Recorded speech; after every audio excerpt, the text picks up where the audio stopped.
that with the waking me then started taking to pieces. Now, quickly, there's something on the screen then. I'll quickly tell you what the waking me come to the impression of what the dream meant. The dream meant that the waking me is the swan. Don't ask me. I know I don't like a swan, but I've seen this one before, and I think if things like animal spirits are real and things, I think I may be a swan. I know I don't look like one. I look more like the bloody rhino.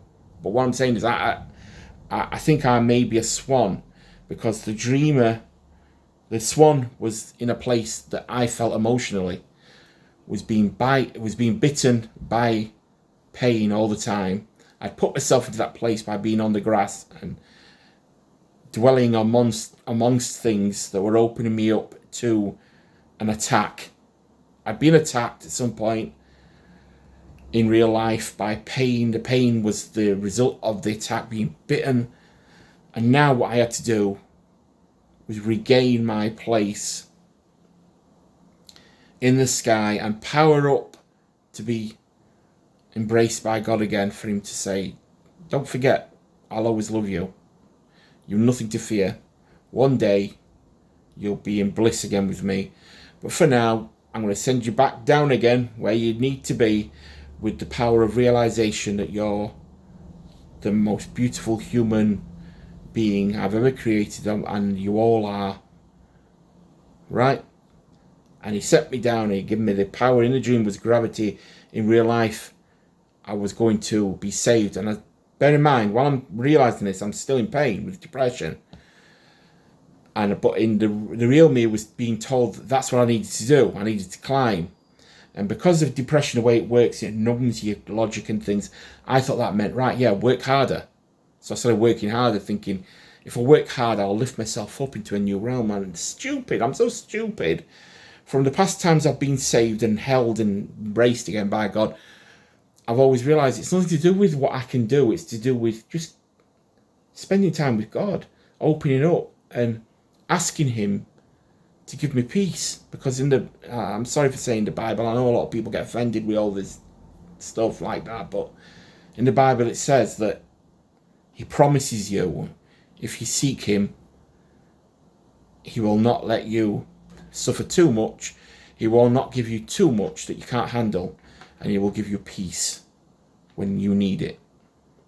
So I'm saying, I'd woken up and the dream was starting to make sense, and I'm saying, right then, okay then, I'll work harder, I'll go to that higher place so that you can bless me. And so this was 3 days ago, don't forget. So that whole day I was just not feeling any better, and I was going over the dream. And then at some point through the day I realised what the other swans were. The other swans were baggage in my life. Other swans being other people. I've been surrounding myself with too much pain of other people who think I have the answer for them. And when I say other people, one of them is my mother. And if anybody sees this who knows my mum, I do apologise. If you need to tell her what I'm saying, that's on you.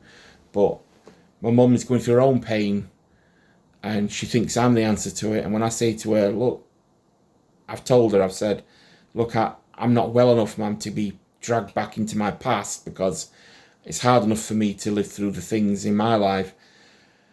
So I'm going to try and help you get help. I wish you would see things as I do, and blah, blah, blah. And she'll say, no, I'm not a group person. I just need you here. And she wants me to move back in with her. I'm not moving back in with my mother. Not from the way I made it sound like I don't want to live with my mother because I'm a bloke and blah, blah, blah. No, it's not that. If I live with my mother, she'll drag me back into the place where I was when I was younger, which wasn't very nice. It wasn't a very nice life, and I don't need to go into that. I don't want to do the woe is me and everything. Anyway, so my mum is one of them swans who was chasing the lion devil. I've just realised as well, the lion is in the Bible.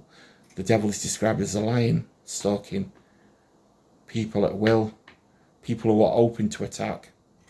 Anyway, so there's many things in my life that are also causing me baggage to slow me down, so that I can carry on being attacked until I find that higher ground to gain the gravity and the momentum to get away and be free again, be peaceful. Wish I had a drink. Anyway, so day 1 of them, day 3, depressed. Second day, thinking to myself, right, pray, pray, pray. Come on, where are you? If that dream meant anything, or was it just a dream? Was it just a dream, you know, like a lot of people say? And I was starting to doubt all my teachings and things and start, you know, because the depression was just not going away. And I prayed and said, well, I prayed, what more do you want me to do? Anyway, last night is the 3rd day. I went to bed. I couldn't sleep. I was in pain still. But I knew I could sleep eventually. I've got ways of getting to sleep. Breathing, listening to my breathing, and eventually I'd fall into like a hypnotic thing that leads me to sleep. Anyway, so I'm trying that and it wasn't working. I was getting a bit panicky. So I stuck the TV on. I know you shouldn't stick the TV on. I stuck the TV on and I muted it, turned it down, and I turned it to TBN. TBN is like a religious channel I like watching when I'm searching for peace. It's playing in the background and I'm thinking, this isn't going to get me to sleep. And in the past, that's what it does. It doesn't get me to sleep. It's a distraction, isn't it? Then out of the blue, bam, I was visited. Now, when I say I was visited, it doesn't mean somebody came in the room. For anybody who knows what I mean by that, God came, took away the pain. Bang! Weeks of pain gone. And when you have that tooth out, sometimes the relief of the pain makes you cry. I started sobbing. I started saying, what's going on? You know, wow. It was all coming back to me when I've been saved before. When he comes and I'm saying, thank you. But I was scared. I'm always scared when I get this feeling, because I think to myself, what do I have to do to keep it going? I don't want to go back to that pain. You can imagine, can't you? If you're in pain and all of a sudden somebody takes it away, you want to know the mechanism behind that so you can keep away from the pain. And that's what happens to me. I'm no different. So the pain's gone. And I'm like, wow, what's going on here? I turned up the volume on the TV because it was a TBN channel, desperate looking for inspiration. And the perfect song was singing, Guy Penrod, You Rain. Wow. It's making me tear up now a bit, because it's it always happens like this, though. It always happens like this, and I know there's doubters and whatnot, but from, my personal experience, I've seen so much things happen to me, and I was being saved.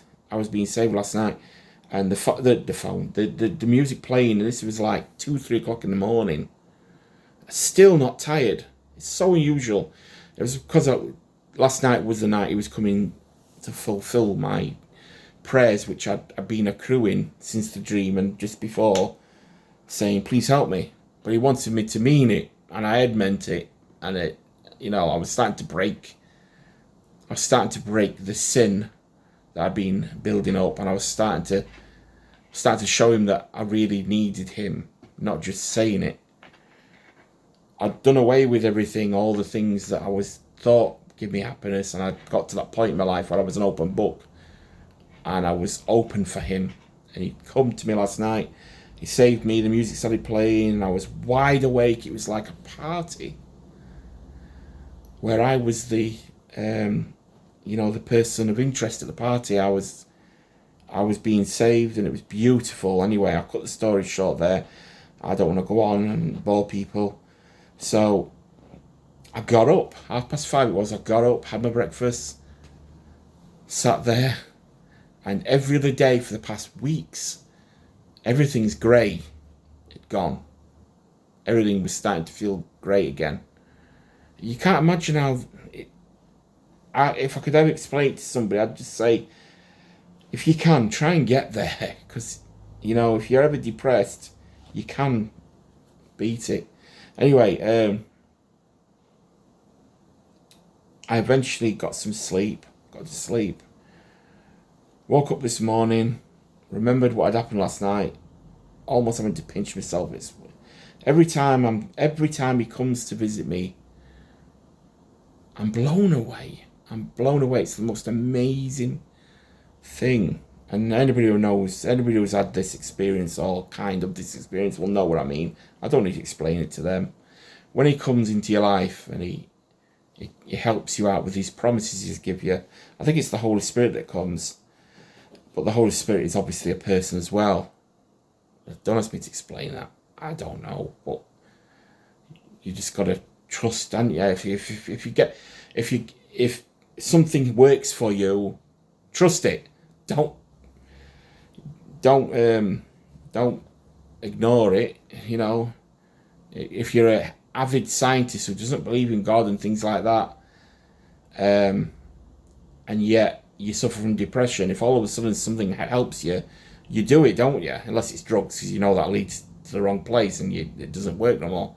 But if somebody says to you, here you go, I've got a button for you, each time you feel depressed, press it, you'll not be depressed no more. You're going to press that button, aren't you? You're not going to question it, because depression, pain, whatever it is that you're bearing, you're crossed to bear, you don't want. So I was saved again last night, and the devil is not a pretty sight. If that is the devil I saw, one of his incarnations, one of his physical bodies, or if it is his body, he's a 4-footed, muscly, brown skin, furry, the skin of a hyena or one of these jackal things or something, like dark and thick, horrible. Physically, he could kill anything on this planet. Physically, he was almost as big as a teenage elephant, bigger than the baby elephant, big, yeah, as big as a fully grown hippopotamus. And as we know, hippopotamuses, for anybody who wants to check, I don't know if it's changed, but hippopotamuses kill more people than any other animal on this planet, which is shocking, but it's true. Even more than lions. But hippopotamuses don't look like this thing. The devil, as I know, this was the devil in one of his disguises, was horrible. He was built like the hippopotamus, the pit bull, the mouth of many teeth, the size of a hippopotamus's mouth, huge gaping mouth, could swallow a baby elephant in that mouth. I don't know if it could swallow it, but he could get it in the mouth. Giant teeth, sharp. I didn't see his eyes, you know. I get an impression they were just round eyes. I didn't see his eyes, but it was a he. It was a he. It looked like an animal, but I knew it was a he. It was a bully. The devil is a bully.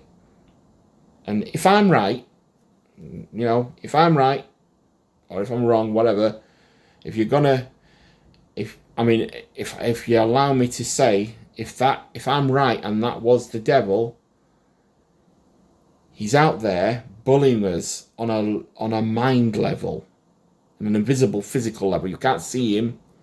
We can feel him though. We all know that feeling. When you're being bitten and you can't lift it and that lot, that's him. I'm 99.9% sure that's him. And he's biting you. And the way you get rid of him, I mean, how do you get rid of something invisible the size of a hippopotamus? In technically, you're not going to be able to, are you? But we've been given a way of getting rid of him. We ask for him to go. We don't ask him, sorry. He's not going to go. He's going to be made to go. We ask something bigger than us.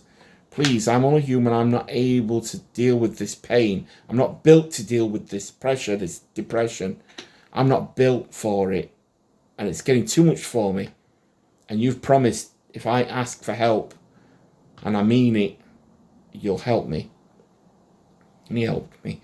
He got rid of him for me. He's gone. It's gone. The pain's gone. And I was just at the shop just before this video. Just got in. And you know when you notice something that's always there, but for some reason it's standing out today, you know? I'm at the shop and I could smell the sea. The sea. I live near the sea. And because of the depression, I've not been able to smell it.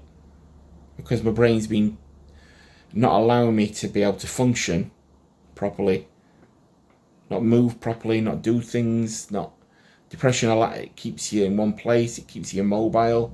You have to force yourself like you're living in a vat of custard treacle or something like that, and it's horrible. And when I went to the shop, I could breathe the breath. I can still feel it now. It's like cooling air in my throat. And also, I smelt the sea. No different today than it has been any other day, but I smelt the sea and it was beautiful. It was like that smell of smelling water or swimming pools or sea when you're a child and you're like, yes, I want to go swimming. I smelt the sea, and I say I'm close. I'm not close to be able to climb in it now. I'm close enough to be able to smell it. It's a mile that way. And I can see it between houses, by the way, but only a bit, not that much, between. Anyway, I've been saved, and I did see the devil. For anybody who's tuned in to see me describe the devil, that's what the thing I saw was that creature, hippopotamus, big, gorilla-like skin, jackal-like skin. You know, jackals look like the hair's falling out, don't they? And they've got horrible, greasy type skin, haven't they? Is it jackals? You know what I mean, don't you? Very, very thin hair, not like bald, but like thin, thick hair, so you can see the skin. Though they haven't got that undercoat like cats do and dogs do. They've got like, horrible thick skin that looks like it could deflect a bullet. That was what this creature was. It was horrible, and you don't want that chasing you. And it reflected what the pain was. It was what this creature was, and it was chasing me, and I was being shown how to escape. I knew how to escape, but depression debilitizes you. But the guy next to me, watching, what I'm going to say. I think it was Jesus. Yeah, it was somebody absolutely amazing. I was never in any danger myself. Beautiful. Anyway, that's it. That's my story. That's my latest testimony. Thank you. Bye for now. Until next time. Bye. Bye. Horrible smile. Bye. Better than a duck face.